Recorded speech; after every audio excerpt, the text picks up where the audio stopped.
यदि आत्मा के हाथ में सूर्य बनाना होता तो हर कोई अपने घर में सूरज पैदा कर लेता, चंद्रमा बना लेता, ग्रह नक्षत्र बना लेता, अपनी नदियां बना लेता अलग से, तो बहुत अशांति होती और सामर्थ्य भी आत्मा का नहीं है। तो परमात्मा का पहला काम क्या है, बोल दो जरा? सृष्टि का निर्माण करना। आपसे कोई पूछे कि परमात्मा क्या क्या कर सकते हैं, तो आप कहेंगे जी 5 काम है ईश्वर। सब बच्चे सुन रहे? कितने काम है ईश्वर के? 5। तो जोर से बोलेंगे मेरे साथ, पहला काम कौन सा है? सृष्टि का निर्माण करना। अब सृष्टि का निर्माण तो परमात्मा ने किया है। आपने देखा कितने सुंदर तरीके से सृष्टि को बनाया ईश्वर ने। और जब आप माइक्रोस्कोप से देखेंगे, हम यहाँ पृथ्वी पर बैठकर देखते हैं टेलीस्कोप माइक्रोस्कोप से, तो पाएंगे कि ऐसे ग्रह हैं, बहुत सारे ग्रह आपस में आकाश में ऐसे घूम रहे हैं। ऐसा लगता है कि एक दूसरे से टकराएंगे, पर बिल्कुल भी टकराते नहीं। क्या गजब की व्यवस्था है।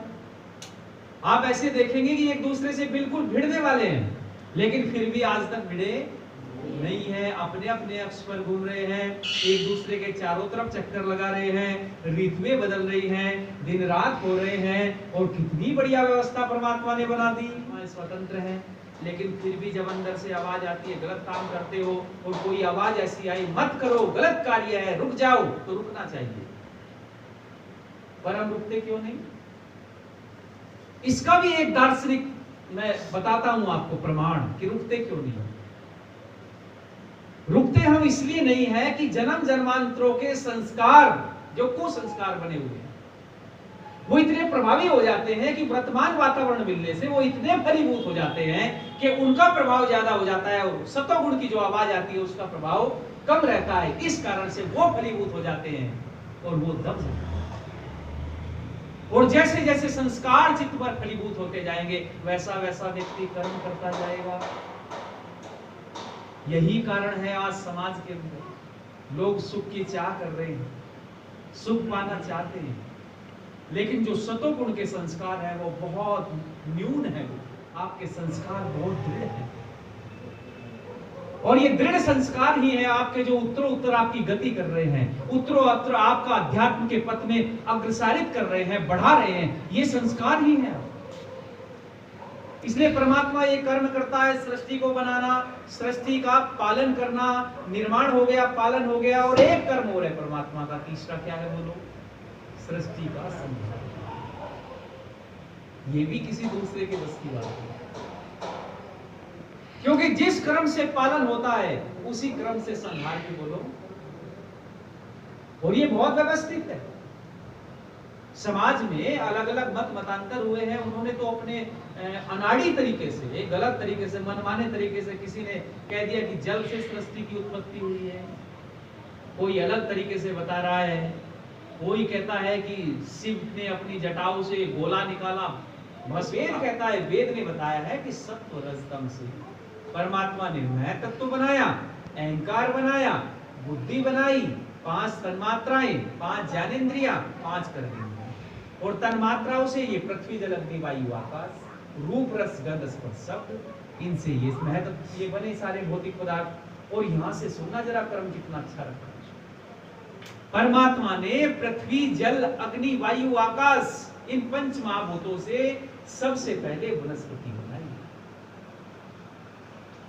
और वनस्पति को बनाने के बाद जीव जंतु बनाए, पशु पक्षी इत्यादि ये योनियां, और इनको बनाने के बाद अंत में परमपिता परमात्मा ने कौन बनाया बोलो? मनुष्य। देखो कितनी गजब की व्यवस्था है, कोई काट ही नहीं पाया।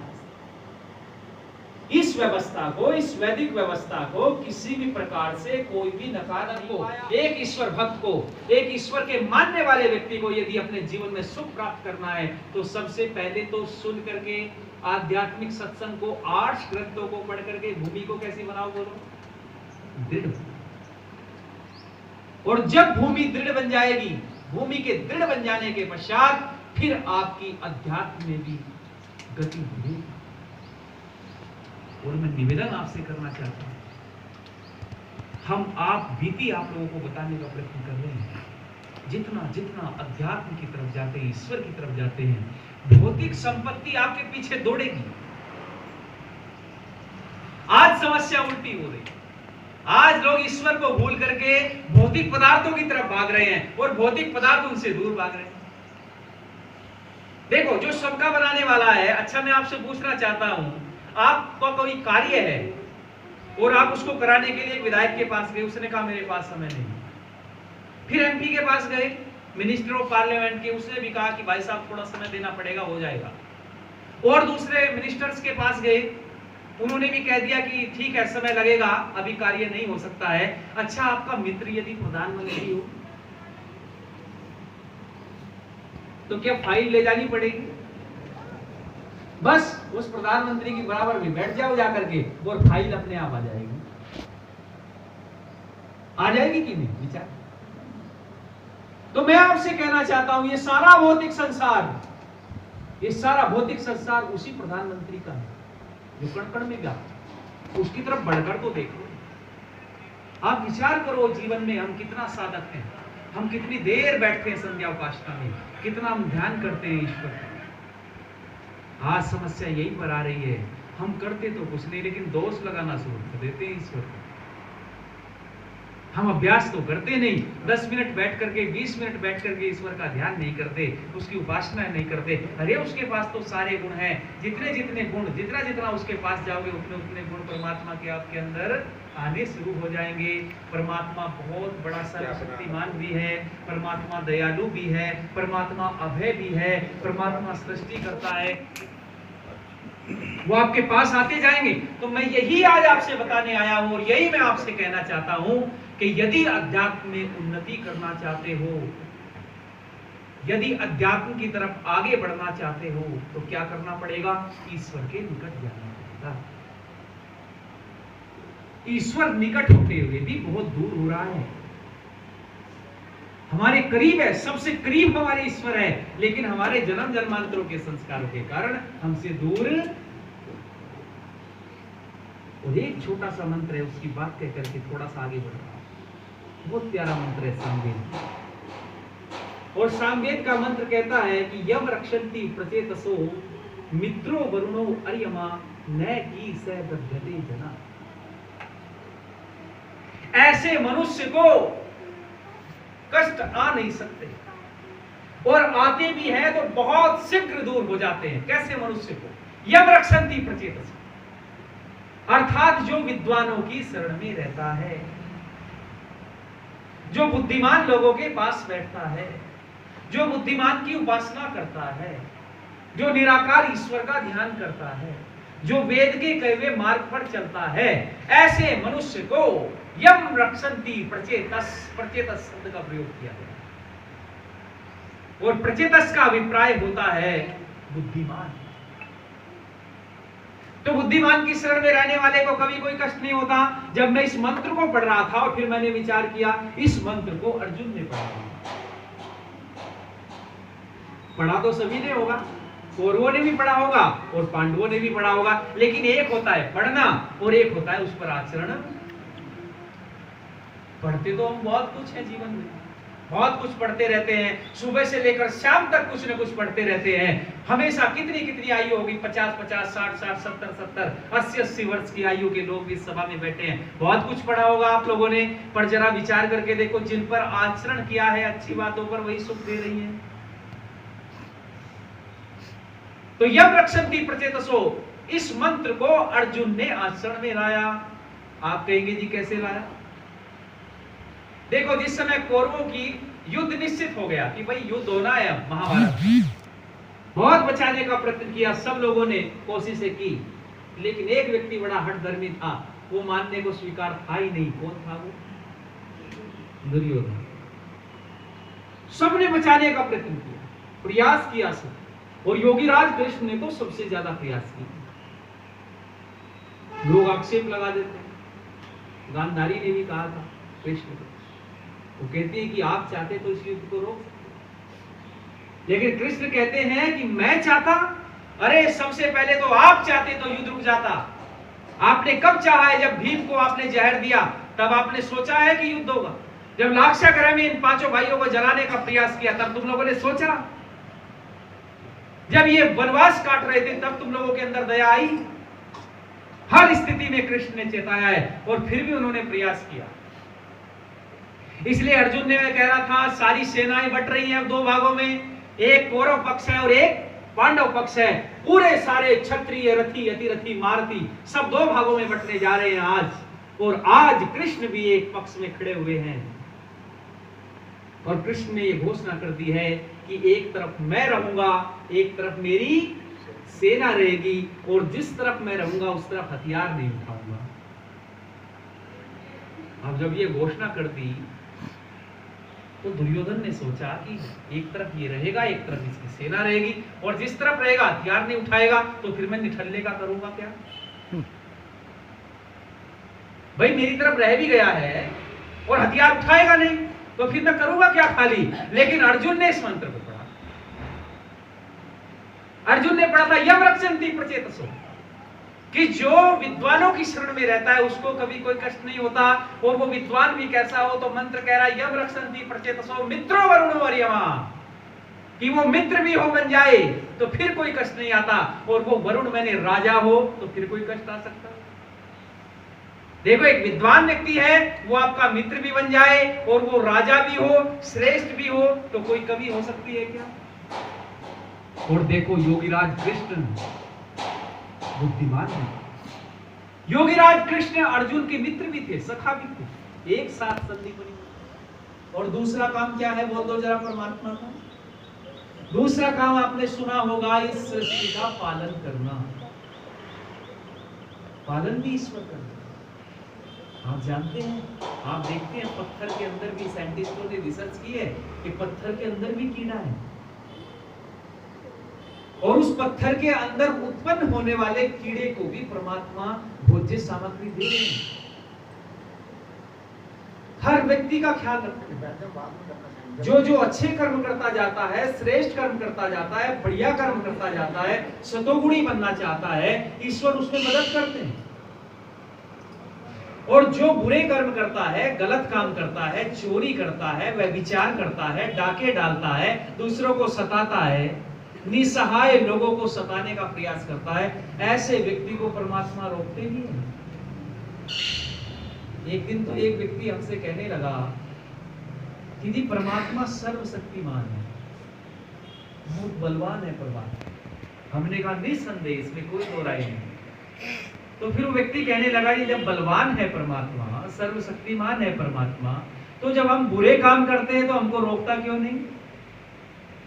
और जब हम बुरे काम कर देते हैं फिर एक एक करके कसर निकालता है। हमने उनको समझाया, प्रश्न बहुत अच्छा था उनका, लेकिन दार्शनिक प्रश्न था। हमने कहा कि परमात्मा सर्वशक्तिमान के साथ साथ न्यायकारी भी है, और परमात्मा सर्वज्ञ है, और ये जीवात्मा जो है ये कर्म करने में स्वतंत्र है। क्या है बोलो? कर्म करने में इसको स्वतंत्र बनाया कर्म करने में। परमात्मा हस्तक्षेप नहीं करता। हाँ देखो परमात्मा की कृपा, जरा समझना इस प्रश्न के उत्तर को। जैसे एक विद्यालय में एक शिक्षक है, वर्ष भर पढ़ाता है, सुंदर तरीके से अध्यापन करवाया पूरे वर्ष भर, लेकिन वर्ष के अंत में क्या लेता है फिर? जोर से बोल दो, आपकी होती है परीक्षा। वर्ष भर पढ़ाया, निरंतर वर्ष भर पठन पाठन चलता रहा, लेकिन जब वर्ष का अंत समय आया तो अंत समय आने पर फिर क्या ली? परीक्षा। अच्छा, जब परीक्षा होती है तो उस समय परीक्षा में टीचर होते हैं कि नहीं? अच्छा, बच्चा बैठा हुआ लिख रहा है, और बच्चा लिख रहा है प्रश्न का उत्तर गलत, और शिक्षक देख रहा है उसको। परीक्षा में घूमते समय बच्चा प्रश्न का उत्तर गलत लिख रहा है, और शिक्षक देख भी रहा है कि बच्चा प्रश्न का उत्तर गलत लिख रहा है, तो क्या उस समय ठीक कराने का प्रयास करता है? नहीं। परीक्षा के समय नहीं करता। पूरे वर्ष भर पढ़ाया, वो देखना चाह रहा है कि मेरा बच्चा कितना अच्छा है, मेरा बच्चा कितना आज्ञाकारी है, मेरा बच्चा कितना अनुशासन प्रिय है, मेरे बच्चे ने कितना सीखा है। इसी प्रकार से जैसे एक शिक्षक परीक्षा में बच्चे की गलतियों को अनदेखा कर रहा है, ऐसे ही परमपिता परमात्मा ने सृष्टि के आदि में वेद का ज्ञान दिया है निरंतर, लेकिन फिर भी कितना दयालु है। परीक्षा का समय चल रहा है, लोगों कर्म करने में स्वतंत्र है आत्मा, लेकिन कितना दयालु है, यदि बुरा काम करते हैं तो तुरंत टोकता है। जब चोरी करने जाओगे तो मन में 3 चीजें उठ जाएंगी, भय, शंका और लज्जा। जरा बता दो कौन उठा रहा है इसको? वो परमात्मा उठा रहा है, वो परमपिता परमेश्वर उठा रहा है लोगों, क्योंकि वो दयालु भी है, हमेशा दया बना करके रखता है और उसे अपने गुणों का पालन भी करना है। वो न्यायकारी भी है, वो ठीक ठीक कर्मों का फल देता है। जो व्यक्ति कह रहा था कि काम करने के बाद में फिर कसर निकालेगा,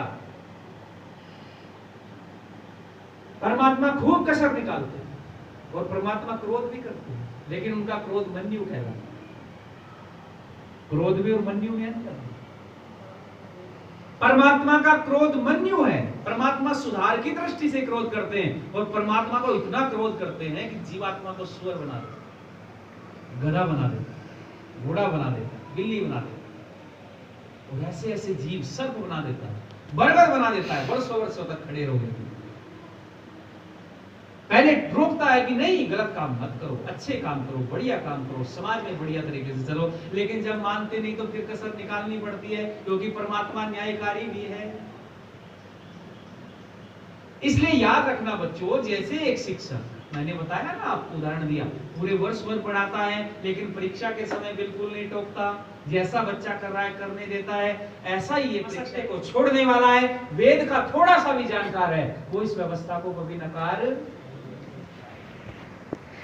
सबसे अंत में मनुष्य बनाए और जब प्रलय करेंगे तो सबसे पहले कौन समाप्त होते हैं? मनुष्य, फिर सारे पशु पक्षी, उसके बाद में वनस्पति, वनस्पतियों के बाद में यही सब पंच महाभूतों में विलीन हो जाते हैं, फिर पंच तन्मात्राओं में चले जाते हैं, तन्मात्राओं के पश्चात जितने भी हैं ये आगे बढ़ते बढ़ते अहंकार में, तत्व में, बुद्धि में और अंतिम अवस्था में सत्व रजतम में आ जाते हैं। और ये परमात्मा संहार करता है। ये 3 काम ईश्वर के हैं, बहुत बड़े कार्य, लेकिन इनसे भी सबसे बड़े काम 2 बच गए हैं। वो है परमात्मा सृष्टि के आदि में देते हैं संसार में विचरण करने के लिए वेद का ज्ञान, ये भी ईश्वर का। और एक कर्म जिसके लिए मैं यहाँ बैठा हूँ और आपसे बताना चाहता हूँ, वो है परमात्मा ठीक ठीक कर्मों का फल, ठीक ठीक कर्मों का, और ठीक ठीक कर्मों का फल देने से ही परमात्मा है सुक्रम। ठीक ठीक कर्मों का फल देने से क्या है बोलो? सुक्रम, मैंने तेज गति से काम करने वाला। अच्छा जरा मुझे बताओ, इस संसार में 1-2 जीवात्मा है या असंख्य है? असंख्य जीवात्माएं हैं, असंख्य जीव हैं। पानी के अंदर देखो कितने जीव हैं, आकाश के अंदर देखो कितने जीव हैं, वायु के अंदर देखो कितने जीव हैं। इस पृथ्वी पर केवल यही जीवन नहीं है, केवल इस लोक में ही जीवन नहीं है, जाने कितने लोक लोकांतर। इसलिए तो कहते हैं लोक लोकांतरों को विशेष मान युक्त, अर्थात जैसे आकाश में पक्षी उड़ते हैं वैसे सब लोगों का निर्माण करता और भ्रमण निर्माण भी कर रहा है लोक लोकांतरों का, और भ्रमण भी करा रहा है। तो यहां नहीं है जीवन, जीवन बहुत सारे ग्रहों पर है, अभी सर्च चल रही है, धीरे धीरे सर्चेस हो रही है, वहां पर भी जीवन। तो असंख्य जीवात्माएं हैं। अच्छा, असंख्य जीवात्माओं का हिसाब किताब भी रखना पड़ता है कि नहीं? 1-2 जीवात्मा होती तो आसान होता हिसाब किताब रखना, जब असंख्य जीवात्माएं हो जाती हैं तो कितनी तेज गति से काम करना पड़ता होगा, जरा देखो। अच्छा आचार्य जी हमारे शास्त्री जी बैठे हैं और क्रिकेट की बॉल देखिए आप लोग, मैं 5-7 क्रिकेट की बॉल लेकर के इनके सामने फेंक दूं अलग अलग दिशाओं में और इनसे कहूं कि एक बार में इन सारी क्रिकेट की बॉल को देखो, क्या संभव है? एक समय में ये अलग अलग दिशाओं में फेंकी हुई क्रिकेट की बॉल नहीं देख पाते। तो ये कितनी जीवात्माएं हैं, जरा इनके कर्मों का हिसाब कि क्या कौन सी जीवात्मा कौन सा कर्म कर रही है, किसने कितने अच्छे कर्म किए, कितने बुरे कर्म किए, किसको क्या फल देना है, कौन सी जीवात्मा को किस योनि में भेजना है, ये सारा हिसाबो किताब रखने वाला परमात्मा कितनी तेज गति से काम करता होगा। इसलिए मैंने कहा आपको सुक्रम शब्द का प्रयोग। और एक कवि भी आपने सुने होंगे, आशु। कोई मंच पर यदि व्याख्यान दे रहा है या कुछ भी कर रहा है और आंसू कवि नीचे बैठा हुआ एकदम से क्या बना देता है? कविता बना। बोलते चले जाएंगे और वो कविता बनाता चला जाएगा। तो यानी वो भी बहुत तेज गति से काम कर रहा है, लेकिन उस आंसू कवि से भी ज्यादा तीव्र गति से काम करता है ईश्वर। इसलिए उसको क्या बोला बच्चों? शुक्रम। तो परमपिता परमात्मा तो शुक्रम है, बहुत तेज गति से काम करता है ईश्वर परमपिता परमात्मा। इसलिए हमें उस परमात्मा को निरंतर अपनी स्मृति में बनाए रखना चाहिए, क्योंकि तेज गति से तभी तो काम करता है, हमारे साथ है, हमारे साथ है परमात्मा, कण कण में है परमात्मा, तभी तो जीवात्माओं का ध्यान रख। मित्र भी थे और वरुण मैंने राजाओं के, बोलो राजा भी थे। आप जानते हैं राजाओं के राजा भी थे कृष्ण। तो आते हैं, दुर्योधन भी बैठे हैं, अर्जुन भी बैठे हुए हैं और मांगते हैं। तो सबसे पहले जब कृष्ण ने देखा, वो कहते हैं कि मांगो अर्जुन क्या चाहते हो, क्योंकि कृष्ण के मन में था धर्म का साथ देना और वो चाहते थे कि अर्जुन मुझे मांगे। इसलिए अर्जुन को कहा, लेकिन अर्जुन से पहले दुर्योधन बोल पड़े कि माधव कृष्ण पहले तो मैं आया हूं, इसलिए मैं मांगूंगा पहले।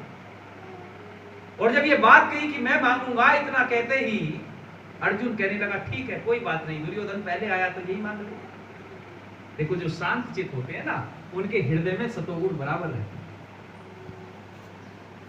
बहुत सब्र किया और सब्र करने के बाद कह दिया कि मांगो दुर्योधन आप ही। और दुर्योधन ने तो मन बना रखा था, क्या मांग ली? सेना मांगी। और नारायणी नाम की सेना थी कृष्ण के पास, 8 अक्षौहिणी सेना, सामान्य सेना नहीं, बहुत बड़ी सेना थी, क्योंकि राजा थे मथुरा के, तो राजा के पास में तो होती है बहुत बड़ी सेना। तो सेना मांग ली दुर्योधन ने, लेकिन अर्जुन बड़े प्रसन्न हुए और अर्जुन ने किसको मांग लिया? योगीराज कृष्ण, क्योंकि अर्जुन ने वेद का मंत्र पढ़ा था, और जो जो वेद का मंत्र पढ़ता जाता है, वेद के अनुसार आचरण लाता है, उस व्यक्ति का यश बढ़ता है। अब आप कहेंगे जी बुद्धिमान कैसे थे? एक छोटा सा उदाहरण दे रहा हूं बस, कैसे बुद्धिमान थे। आपने सुना होगा, अभी पिछले दिनों भगवान सिंह जी से बात हो रही थी, हमारे विद्वानों ने यहाँ कार्यक्रम भी आप लोगों ने आयोजित किया था कृष्ण जन्माष्टमी को लेकर। बहुत सुंदर भजन संध्या का कार्यक्रम है। धन्य है ऐसे कार्यकर्ता, धन्य है ऐसे विद्वान श्रेष्ठ कार्यकर्ता, कितने बढ़िया सुंदर प्रधानमंत्री, कोषाध्यक्ष, आप सब लोग कितने अच्छे हैं कि आप ऐसे आयोजन कराते हैं जिससे लोगों का भला हो। तो आपने कृष्ण के बारे में बहुत सुना होगा हमारे विद्वानों से, लेकिन मैं एक चर्चा आपको बताना चाहता हूं, कितने बड़े नीतिकार थे वो। और एक चीज की गांठ लगा लेना लोगों, दुनिया कोई कुछ भी कहती रहे, पर इस मंच से या किसी भी मंच से कृष्ण के लिए नकारात्मक चर्चा नहीं होनी चाहिए। फिर हम में और उन लोगों में अंतर क्या रहेगा? वो लोग तो अभद्र टिप्पणियां कर ही रहे हैं योगीराज पर, यदि हम भी इन मंचों से ऐसी अभद्र टिप्पणी करने लगे तो फिर सत्य और असत्य में भेद क्या रहेगा? हमारा काम है केवल कृष्ण के सकारात्मक पक्ष को, कृष्ण के वैदिक पक्ष को जनता के सामने रखना और दुनिया के सामने रखना, और अपने उस योगीराज को स्थापित कराना जिनकी नीतियों पर चल करके हम विश्व गुरु बने रहे, जिनकी नीतियों पर चल करके हमारे सम्राट पूरे विश्व का नेतृत्व करते रहे। वो कृष्ण की नीतियां ही तो थी। और कितने बुद्धिमान थे, क्यों अर्जुन ने कृष्ण को मांगा? ये बुद्धिमान का एक उदाहरण दे रहा हूं आप लोगों को। कहते हैं आज कुरुक्षेत्र की भूमि में बड़ा भयंकर युद्ध चल रहा हुआ, कर्ण के साथ में किसका? युधिष्ठिर का। युधिष्ठिर का युद्ध आज कर्ण के साथ में चल रहा है, और कर्ण ने युधिष्ठिर को बड़ा गंभीर रूप से घायल कर दिया, और इतना घायल कर दिया कि बिल्कुल मूर्छित अवस्था में आ गए। घायल तो किया पर मारा नहीं। अच्छा मारा क्यों नहीं? क्योंकि अपनी माता से कुंती से उन्होंने एक वर दिया हुआ था, एक वचन दिया हुआ। कुंती माता जब गई थी, वो कहती है कर्ण से, बेटे तू जानता है कि तू मेरा ही पुत्र है? तो बड़ा गंभीर उत्तर देते हैं। वो कहते हैं मां तो मेरे पास आई तो है, पर बहुत देरी करती थी। जिस समय लोग मेरा अपमान कर रहे थे, हमेशा मुझे सूत पुत्र कहकर के संबोधित करते, समाज मेरा तिरस्कार कर रहा था, उस समय तो तुम्हें मेरी याद नहीं है। आज तुम मेरे पास में आई हो, लेकिन आज तुम आ गई हो तो मैं किसी प्रकार से भी आई हो तो खाली हाथ नहीं लौटूंगी, पर जो तुम मांगना चाहती हो वो वर मैं नहीं दूंगा। क्यों नहीं दूंगा? इसमें भी देखो कितनी बड़ी कर्ण की कितनी बड़ी बुद्धिमानी थी और कितनी दूरदर्शिता थी। कर्ण चाहते थे कि यदि मैं तुम्हारा पुत्र बनना स्वीकार कर लूं इस समय जनता के सामने, तो मेरा जो बड़ा भाई युधिष्ठिर है वो बहुत सुयोग्य है, धर्म का जान कर लेगा और ये सारा राज्य वो मुझे सौंप देगा, और मैं सारा राज्य किसको सौंप दूंगा? दुर्योधन को सौंप दूंगा, क्योंकि दुर्योधन का बड़ा भारी ऋण है मेरे ऊपर। जब समाज मुझे तिरस्कार रहा था, सब समाज ने मुझे ठोकरें मार दी थी, उस समय दुर्योधन ने ही तो मेरा साथ दिया था और मुझे कहां का राजा बनाया था? बोल दो जरा। अंग देश का, अंग देश का राजा बना। एक राजा की पदवी उसने दी है, इसलिए माता ये ठीक ही है, बस इस राज को अपने तक सीमित रखना। और इस राज को केवल 3 ही लोग जानते थे, एक थे योगीराज कृष्ण, एक थी माता तुलसी और एक थे स्वयं। वो आती है कर्ण के पास में और एक वर देते हैं। फिर कर्ण वो कहते हैं देखो तुम मेरे पास आई हो तो खाली आप तो जाओगी नहीं, मैं एक वर आपको देता हूं, आपके 4 बेटों को कुछ नहीं कहूंगा, मारूंगा नहीं, पर एक को छोड़ूंगा नहीं। अब किसको नहीं छोड़ूंगा? अर्जुन। अर्जुन को नहीं छोड़ूंगा, पर 4 को कुछ नहीं कहूंगा। और जब ये बात कहते हैं, आहा, इसके बाद में तुरंत आज युद्ध हो रहा है कुरुक्षेत्र के मैदान में, और उस युद्ध के अंदर माताओं बहनों आज भयंकर रूप से घायल हो गए युधिष्ठिर, और घायल युधिष्ठिर को कैंप में ले जाया गया। अब कैंप में ले जाया गया तो एक सैनिक ने दौड़ते हुए कह दिया अर्जुन से कि अर्जुन तुम्हारा भाई गंभीर रूप से घायल है। अब जब ये सुना तो अर्जुन के मन में, हृदय में भाई के लिए प्रेम जाग गया। वो इतना प्रेम जाग गया, वो कृष्ण से कहते हैं माधव मेरे रथ को युधिष्ठिर भैया के कैंप की ओर ले जाओ। और रथ जाता है कैंप की ओर, कैंप की ओर जाता है तो कैंप के सामने ठीक खड़े होकर के रथ जब उतरा, उसमें से अर्जुन और कृष्ण नीचे उतरते हैं और कैंप के अंदर घुसते हैं। घुसते ही युधिष्ठिर सामने बैठे हुए गंभीर रूप से घायल, और इस तरीके से घायल किया था कर्ण ने, कितना कष्ट हो रहा था युधिष्ठिर को और बड़ा क्रोध भी आ रहा था। और उस क्रोध में आते आते जैसे ही सामने अर्जुन को देखा, अर्जुन को देखते युधिष्ठिर कहने लगे अर्जुन तुम मेरे सामने खड़े हो, क्या तुम युद्ध जीत कर आए हो? जब ये शब्द बोला कि क्या तुम युद्ध जीत कर आए हो, पढ़िए महर्षि वेद व्यास को उठाकर, क्या तुम युद्ध जीत कर आए हो? तो अर्जुन कहता है नहीं नहीं भैया, मैं युद्ध जीत करके नहीं आया हूं, मुझे तो पता चला था कि आप गंभीर रूप से घायल हो गए, इसलिए आपके दर्शन करने चला आया। युधिष्ठिर तो बड़े क्रोधित थे कौरव सेना के। उन्होंने कहा कि अर्जुन धिक्कार है तेरे गांडीव धनुष को कि बिना युद्ध जीते मेरे सामने आ गए। आहा, इतना सुनना था, भुजाएं फड़क उठी, नेत्र लाल हो गए अर्जुन के, क्योंकि उसने एक प्रतिज्ञा कर रखी थी, कोई भी मेरे गांडीव धनुष को ललकारेगा उसको मैं जिंदा नहीं छोड़ूंगा। बस क्रोध आ गया बहुत ज्यादा कि आज मेरे भाई ने ही मेरे गांडीव धनुष को ललकार दिया है, इसलिए मैं इसको आज जिंदा नहीं छोड़ूंगा। और कृष्ण बराबर में खड़े हैं और देख रहे हैं कि स्थिति बड़ी गंभीर हो गई। यदि आज इस अर्जुन ने युधिष्ठिर का वध कर दिया तो सारा युद्ध यही समाप्त हो जाएगा और अधर्म के पक्ष में युद्ध।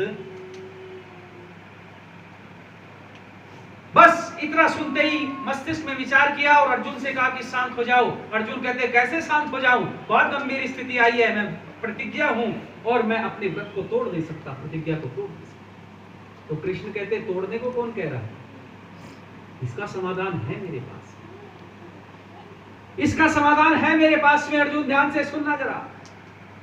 तो अर्जुन कहते क्या समाधान है माधव? बड़े चौंक करके कहते हैं जरा बताइए समाधान क्या है। तो जरा उस नीतिकार का उत्तर सुन लेना, उस योगीराज का उत्तर सुन लेना जो समस्त शास्त्रों में पारंगत थे, नीतियों में पारंगत थे, जिसने बहुत सारे देश के इतिहास को पढ़ा हुआ था, उन नीतियों को सुन लो जरा।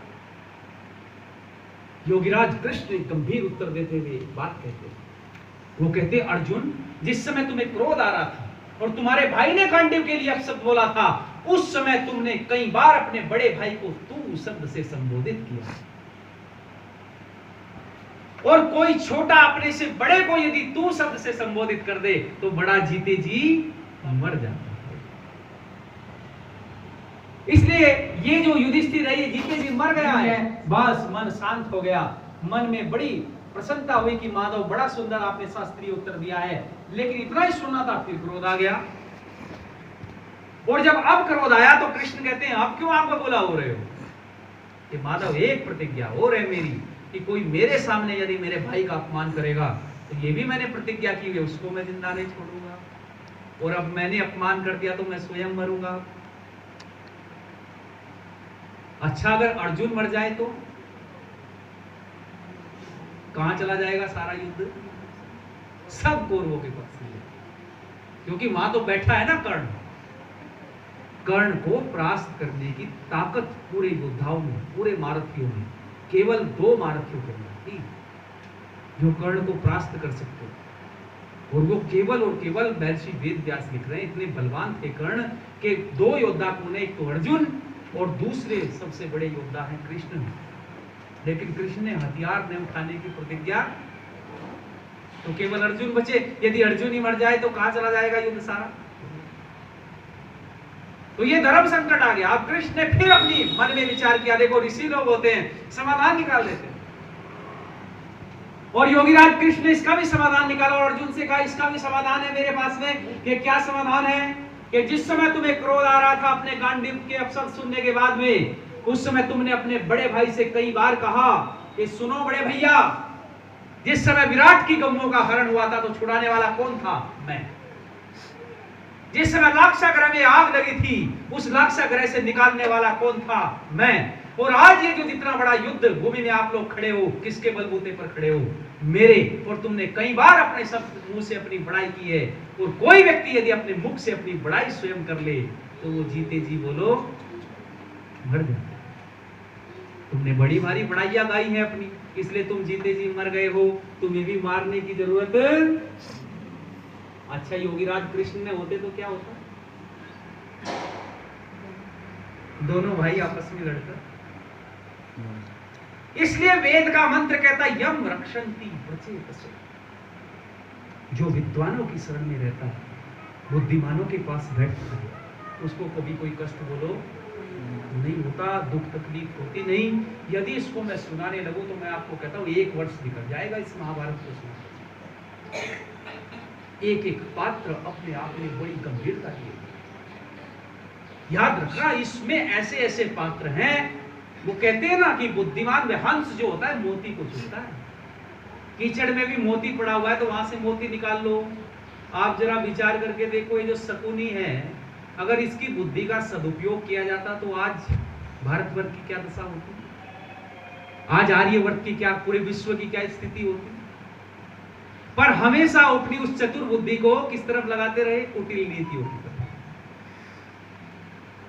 इसलिए महानुभाव बंधु, ऐसा नहीं है कि शकुनी ने वेद नहीं पढ़े होंगे या शकुनी ने शिक्षा नहीं पाई हो, पर कारण उसका यही है जो पढ़ी हुई विद्या को सत्य मार्ग की तरफ लगाता है, समाज कल्याण की तरफ लगाता है, उसी का यश गाया जाता है।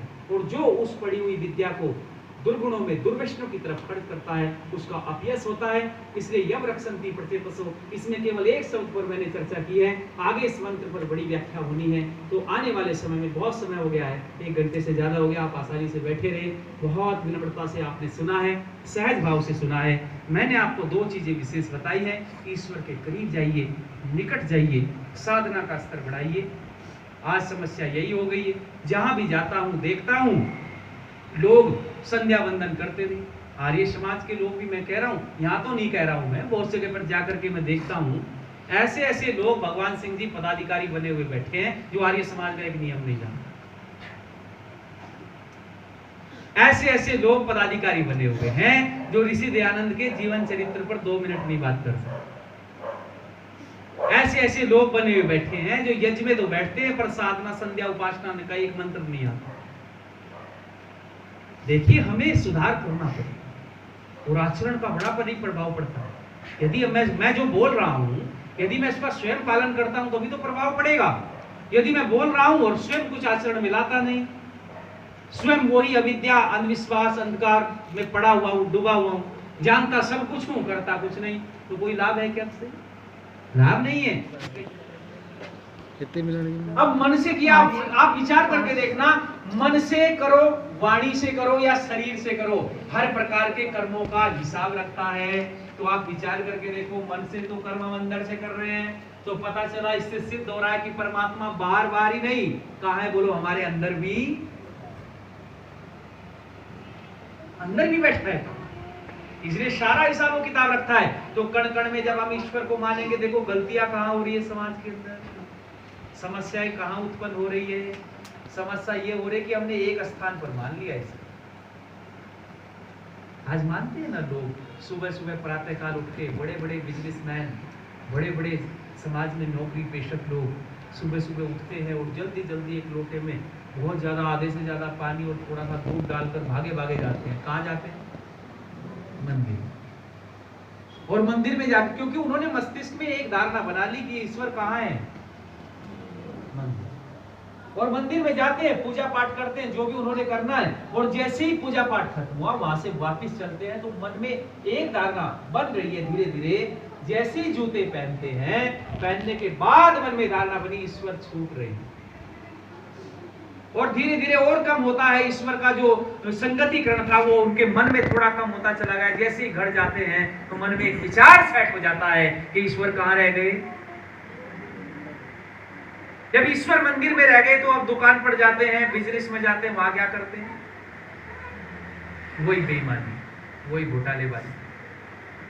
क्यों करते हैं? कारण उसका ये बना कि ईश्वर कहाँ रह गए, मंदिर में। यदि ईश्वर को जगह जगह माना होता, यदि ईश्वर को माना होता मेरे अंदर बाहर ऊपर नीचे आगे पीछे चारों तरफ ईश्वर विद्यमान है, मुझे देख रहा है, ठीक ठीक कर्मों का फल देगा, यदि ये स्थिति लोगों को बताई, आज समाज क्यों नहीं सुधरता? आज कारण यही बन गया कि सुधारने वाले लोग ही खुद कह रहे हैं कि आओ आकर के पूजा पाठ करवा लो, यज्ञ करा लो, दान दक्षिणा दे दो, कथा करवा लो, ये सब, इतना रुपया दान कर दो, सारे पाप माफ, और इस मंदिर में आकर के इतना दान दे दो, तो सारे जितने भी पाप करो, कोई रोक नहीं रहा है। आज कोई सत्य चीज नहीं बता रहा है, लेकिन आप लोगों को हम इसलिए बता रहे हैं क्योंकि आपकी आत्मा सतोगुण में डूब रही है। इतने सारे लोगों में से आप निकल करके आए हैं, आपकी आत्मा सतोगुण प्रधान होगी। जितनी जितनी ये सतोगुण में आगे बढ़ती जाएगी, उतनी उतनी आत्मा की ऊर्ध्व गति होगी। आप जानते हो, सुनने से व्यक्ति की दिशा सुधरती है, लेकिन सुनने के साथ साथ कर्म जरूर करना पड़ेगा। आप यहाँ सुनने आए हैं, सत्संग सुनने से आत्मा में बल बढ़ेगा, लेकिन बल बढ़ाने के साथ साथ आपने यदि उस अध्यात्म की चरम सीमा को प्राप्त करना चाहते हो, तो उसके लिए आपने साधक बनना पड़ेगा। बिना साधना किए सुख प्राप्त हो नहीं सकता। खाली सुनने से सुख प्राप्त नहीं हो सकता, सुनने के साथ उसको इंप्लीमेंट करना है, सुनने के साथ साथ उसको आध्यात्मिक रस में डुबोना है। ये तो भूमि बन रही है, ये दृढ़ भूमि बन रही है आप लोगों की, कि आप सुनते जाते हैं तो भूमि दृढ़ हो रही है। सेतु दीर्घकाल नहीं रैंत्र सत्कार सेवितो दृढ़ भूमि। दीर्घ काल तक सुनने से, महर्षि पतंजलि कह रहे हैं यहाँ योग दर्शन कि निरंतर काल, दीर्घ काल से सुनते सुनते सुनते सुनते हमारी भूमि इतनी दृढ़ हो जाती है कि जिस दृढ़ भूमि पर आज आप भवन बनाओगे वो भवन टिकेगा। और यदि भूमि खराब होगी और भवन आपने बना दिया तो नहीं चल पाएगा, भूमि बैठ जाएगी और भवन आपका